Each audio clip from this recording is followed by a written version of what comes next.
So in case you haven't heard, we are in the middle of a global pandemic. Coronavirus, COVID-19, took the world head on last March, right? Turn everybody's life around in one way or another. Some of us is good, in the sense that you got paid and didn't have to go to work. Some of us is bad, that you lost your job, lost family members who got sick, just dealt with depression, being in, whatever it might be. Everyone has dealt with the past couple months in their own manner.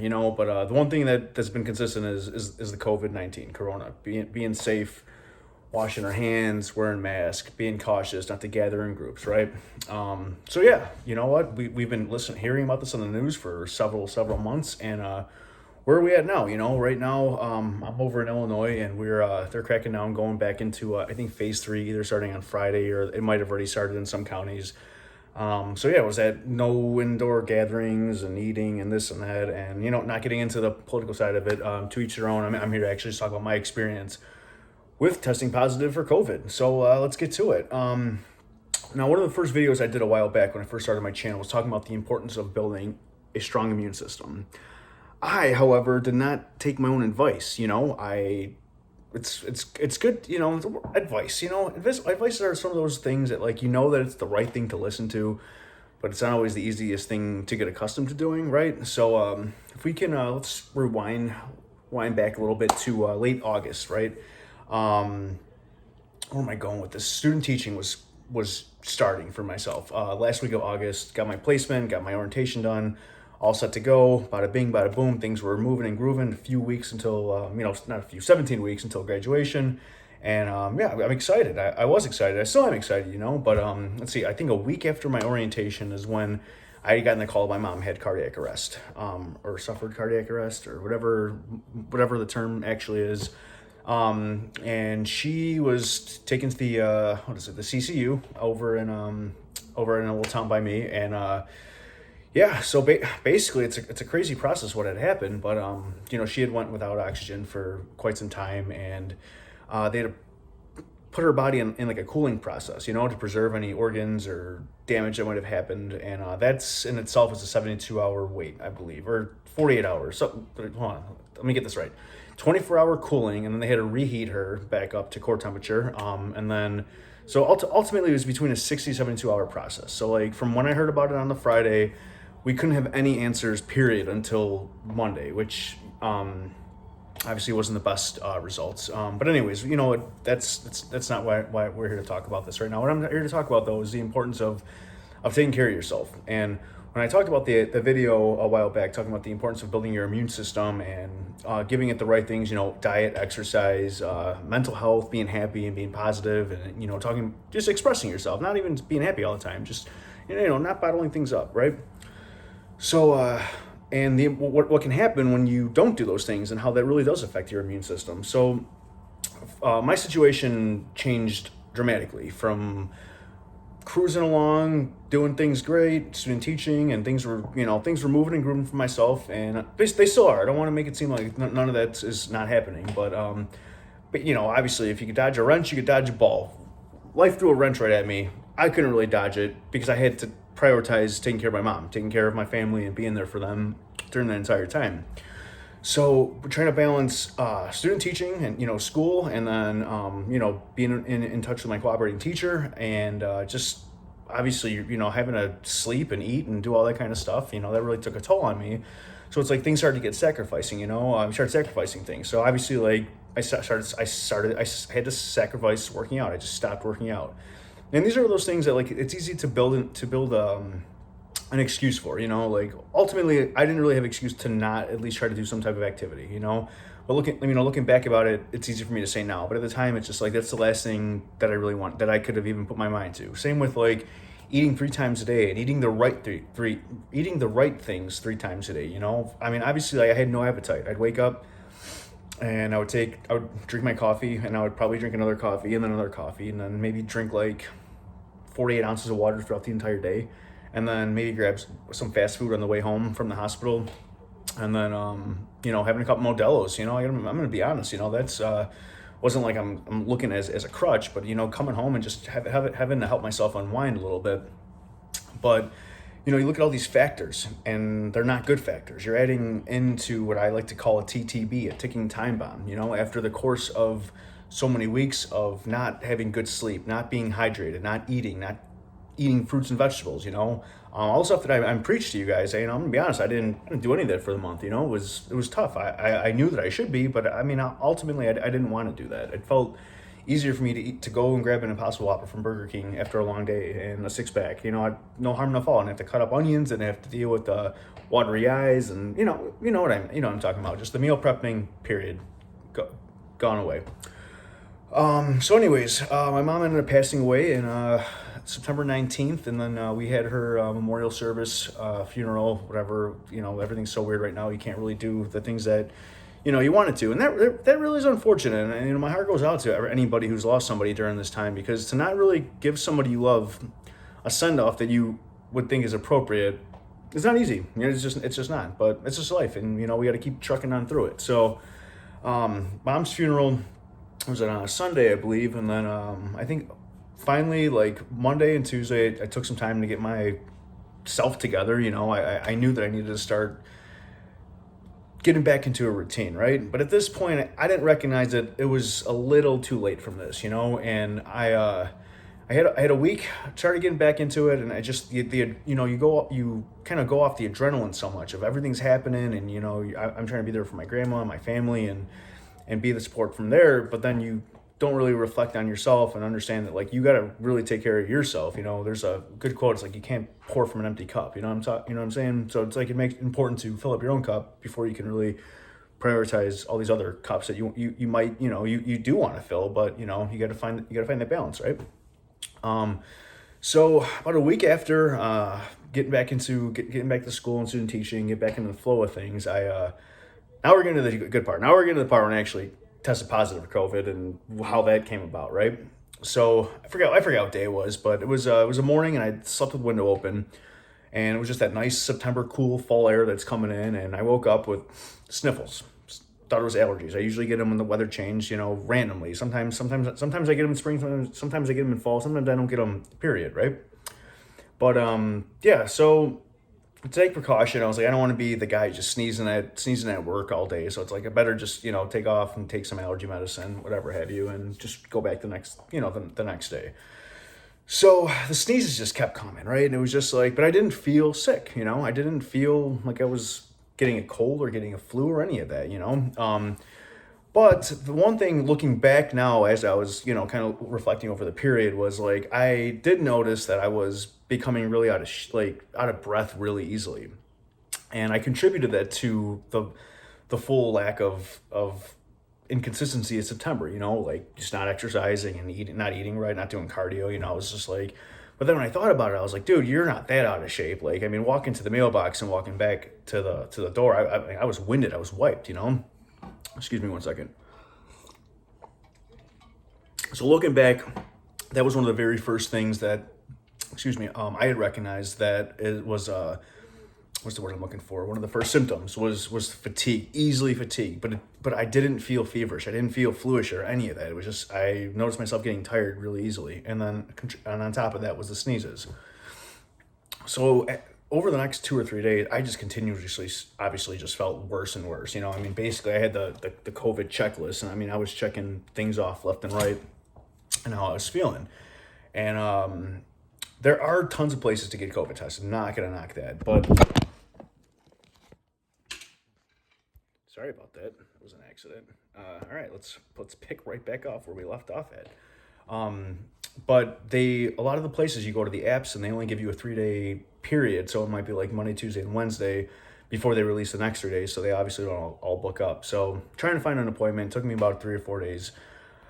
Not a good time, the first appointment. I mean, we got to this clinic, and right off the bat, we went on a Sunday morning, right when they opened at 8:30. And I mean, the line was wrapped around the building. So, obviously precautions, respect to that. But excuse me again.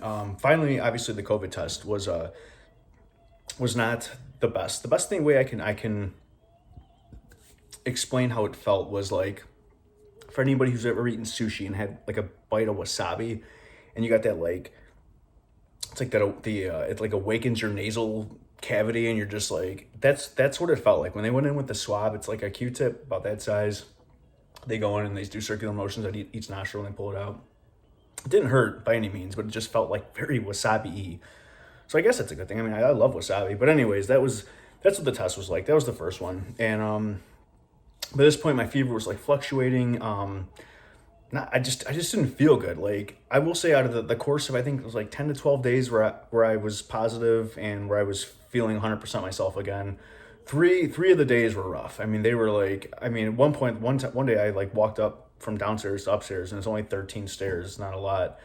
And I was so exhausted, I ended up having to lay down on the couch and take a nap, like, from that, and that's scary. I didn't really think about the shortness of breath until much later, after I was talking to my buddy Mike, who got me paranoid. Mike, you got me paranoid with that shortness of breath, man. But anyways, yeah, then I started to realize, like, man, like, that's what they're talking about, the shortness of breath, So anyways, besides the point, let's see, what are we gonna do? We're gonna fast forward up into the next couple days. Again, like, I wanted to schedule a test, but it was just like, then you start to get paranoid. Obviously you hear so many things on the news, like, oh, I still have a headache. Should I get the test now? Or I still got a tingle in my throat. Maybe I should wait an extra day. So anyways, waited, I think it was like 7 or 8 days to my next COVID test, which is cool. Walgreens, that's the place I'd recommend anybody going. I'm pretty sure that they're free if you don't have insurance too. And you drive right up to the drive-thru, and they give you the instructions, and you do it yourself, and it's fine. It's easy peasy, lemon squeezy, George and Wheezy. But yeah, then I got my results. I got a nice email a couple days later that was negative, and I was good to go. But I will say, during that course of those 10 to 12 days, we're just gonna say 2-week period. 3 days were rough. They were like the I don't want to say the very first 3 days, but I mean, it was right in the beginning of it when it really started taking a turn for the worse, I guess you can say. Well, the good thing about this was I had recognized that I needed to start getting back into my health routine a week before I got sick, right? So, I mean, I had a good starting week of starting to prep my immune system, get my mentality back to where I want it to be, right?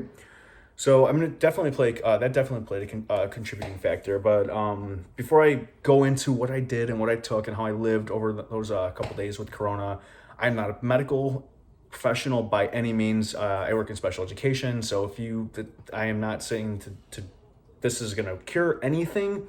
If you have symptoms or you're sick, get yourself to a doctor, get a test immediately. These are things that I have looked up and I have done for myself, and this is just I'm recommending to you. So one of the biggest things that I've always practiced when I'm sick is fasting. I love it. I can vouch for personal attestment to it that it really works. And when you think about the term fasting, and when you're sick, right? So like when you eat food, your food breaks down, whatever, right? But that requires energy out of your body. No matter what, when you eat anything, your body's going to use energy to break that food down, to process it, and to get things where it needs to go, right? When you're sick, your body needs energy to fight the infection, to fight the sickness, to fight the illness. So when you're eating, your body has to use energy to break that up, right? And it's when it could be using that energy to fight your sickness, to fight your illness. So not saying I didn't eat at all throughout any of this, but I did very limited eating time. So I'm sure a lot of people are familiar with intermittent fasting. I wasn't doing intermittent fasting as a diet thing. This was just fasting period for wellness. So I wouldn't have my first full actual food meal until maybe 4 or 5 o'clock at night most days, and then that was usually the one meal that I would eat. I did take I'm going to go over the supplements for a while, but obviously fruits and vegetables are really big because they are easy to digest. So it's I would fast through the majority of the morning and the afternoon, have a big fruit smoothie or just lots of fruit, have a meal, and then that usually would be the rest of my evening. So what did I do, right? What am I taking? So let's start off with the number one thing, which I'm going to recommend to you all, and it's going to be the Irish sea moss. Now, if you have any questions about any of this stuff, this could be a very long, detailed video about how this stuff works. We can do that at a different time, right? We're already at 14 minutes. So Irish sea moss, wild crafted. So word on the street is there's 102 minerals in your body that your body needs to function.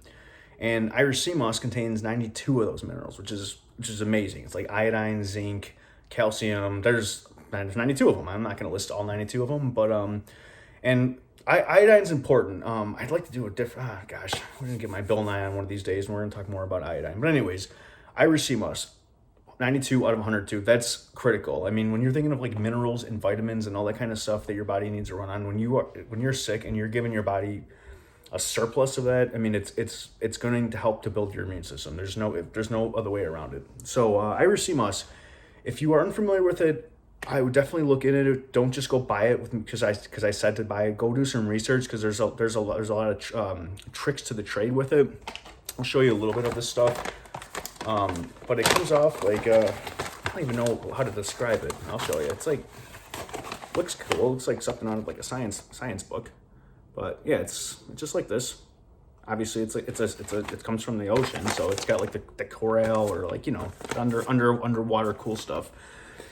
Take a handful of that, you let it soak in some water for about a day, strain the water, rinse it, do it about 2 or 3 times, and then you mix it with like, I don't know, say you use a cup of sea moss, then you'd probably use a half a cup of water, and then you use a high-powered blender and you create a gel. This is what it looks like. You're probably like, dude, that looks absolutely disgusting, and I'm going to go ahead and agree with you. It doesn't look great, and it's straight up by itself isn't the best either. It's very, very salty. It's got a lot of the iodine in there, right? But obviously, you're not going to go unless you want to, unless you're feeling adventurous and you just want to try how it is. You're not going to just eat that with a spoon. It would lose its appeal. You'd be discouraged from ever trying it again, right? So, what I did with that is that's what I would use in my fruit smoothies. So basically, it would be like and I'm going to use obviously called a supplement, even though it's a fruit. But this is the stuff that I was using, and I picked up the lemon because I didn't want to carry up all the fruit with me. But citrusy, high vitamin C fruits. Lemons, oranges, limes, pineapple, grapefruit, stuff like that. You can look them up. Google high vitamin C fruits. And what I do, put that in a blender, blend it up. That was usually meal one. And then I'm not going to go with what I ate every day with COVID because that would be ridiculous. I'm just going to here to talk about the supplements. So next supplement that we're going to be talking about is vitamin D3. And vitamin D3, I mean, I take all year round, but I was taking a little bit more now with COVID. I would really think that a lot of people should look into just taking a vitamin D supplement because I don't know the percentage, but I know that it's pretty high of Americans that are vitamin D deficient. Vitamin D deficient. Vitamin D plays a big role in your immune system, getting it to work correctly, and that's the word I'm looking for. But it really fires up your immune system, especially with like production of T cells, and they're activating their properties to help you fight illness. And then especially right now with Saturday, I think we lose an hour. So like the sunlight's going down. Remember I talked about that sunlight going down and depression and all this other kind of stuff that goes with it. It's a real thing. Seasonal depression. Like don't be ashamed to have it. It's seriously, you're not getting vitamin D. The sun's not out. How are you supposed to get it? So yeah, vitamin D. Check it out. Read up on it. If you got any questions about it, let me know. This is a plant-based one. Most vitamins are plant-based. The reason that some are not is because they include gelatin, which obviously comes from cattle. So Nature's Wise, vitamin D3, 2000 IU. Next we got is zinc. Zinc's a mineral that your body cannot produce, so an essential mineral, yes. So we got to get it from food, and I don't eat meat, but it is zinc. It is found in meat products and animal products, especially I want to say like shellfish too have a high quality of zinc. But I get them from pumpkin seeds, lentils, beans, legumes, stuff like that. The problem is it's good to take the zinc, especially during this time, and just in general practice. Like yes, I can get 100 milligrams or my daily value of zinc through lentils and all that kind of stuff. The problem though is that might not want to eat lentils every day. I might not want to eat chickpeas every day. I might not have the money to buy pumpkin seeds. So I can buy the zinc supplement and still make sure I'm try to get as much as I can in the food. But also it doesn't hurt to take the supplement as well. If you are taking zinc, take it with a meal. Do not take this empty stomach. I got I don't want to say anxious, but my stomach was just like kind of all ups and downs. Didn't really enjoy the feeling with it. So and the reason I'm showing these at night, I take all my vitamins. I like to take them with after my last meal, just because when you sleep, obviously your body rebuilds itself. It repairs whatever it's damaged, and having those vitamins in there as you're sleeping. And this is bro science for the way. It doesn't really matter when you take them, but for me, this is where my preference of taking them. So zinc. Next we got, and this is my favorite. I feel like this is gonna be your favorite too if you buy any of these. It's gonna be the chewable elderberries. elderberries with rose hips. Elderberry comes from, I want to say it's called the sambucus tree or the sambucus plant, something like that. But it's got high anti-inflammatory properties, and which are gonna help boost your immune system. And I'll talk about the other two as well, the vitamin C and the elderberry. So throughout our daily lives, whatever we're eating, breathing in air, whatever it might be, we can develop what we call free radicals in our body. Is that a band? No, it's new radicals. Free radicals. And free radicals create oxidative stress on the body, which is linked to chronic illness, right? So you probably heard of the term antioxidants, right? Antioxidants. So it's things that do not like the oxidative stress. And vitamin C and elderberry are two big components of those people, of those groups. So I would say people, but the posse who don't like oxidative stress. So that's exactly what they do. So when you got the antioxidants and they meet the oxidants, they break them up, spread them out, kind of eliminate them, neutralize them. That's the word I'm looking for, and help build those immune system. Those T cells, getting those activating up, and getting them firing and getting them where they need to go in the sense of keeping you healthy. In addition to all this, water is your best friend because I know I said I was fasting, but water, obviously there's no calories in water. And it's good to stay hydrated constantly. That's one thing. And then I also would advise squeezing a lemon in there. You're getting to get that constant stream of vitamin C. And lastly, what we're going to talk about is one of my little secret tricks, but not one of the easiest ones to get down. But it is our friend garlic, and I'm taking it raw. And I will chew one of these. I should definitely do a spicy Saturday on garlic. Garlic is it's got a different kick. It's spicy, but in a really weird type of way. Anyways, why am I eating raw garlic? Do I want to keep vampires? No. I want to keep vampires? Well, yeah, that's right. Do I got the Kavorka? No. Raw garlic contains sulfites. Sulfites, from my understanding, are just like these little powerhouses that just, when consumed in a raw state, and I will say that's what the unfortunate thing about the garlic is it's not, when you cook it, when you take them in the pills, it's broken down, it's just processed to a sense where you're not getting those live sulfites. That's why the potency of raw garlic is very different than cooked garlic. You can eat the cooked garlic, and cooked garlic can be fine, but the raw ones, it's when you'll start to really feel that like wasabi burn, so it's kind of the same sense of the little COVID test you're doing. But yeah, the raw garlic, I'd crush up maybe one or two of these and then just chow them down. They do produce a weird feeling in your stomach. It's like a little slight burning sensation. It's not terrible, but it just, I don't want to say it's pleasurable, but it's manageable.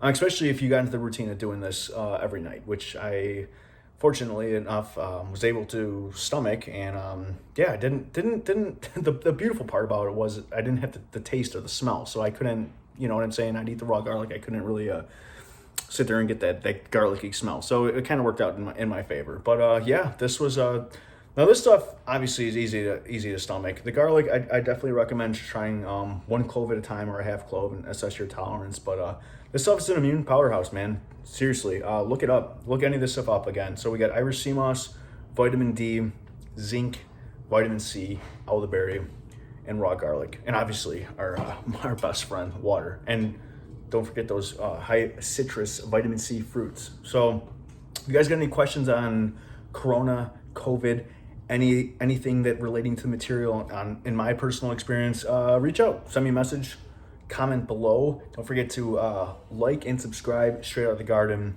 Until next time, I'll see you guys on a spicy Saturday this week. Enjoy the rest of your week, right? Stay healthy, stay happening, stay hydrated. Dave, out.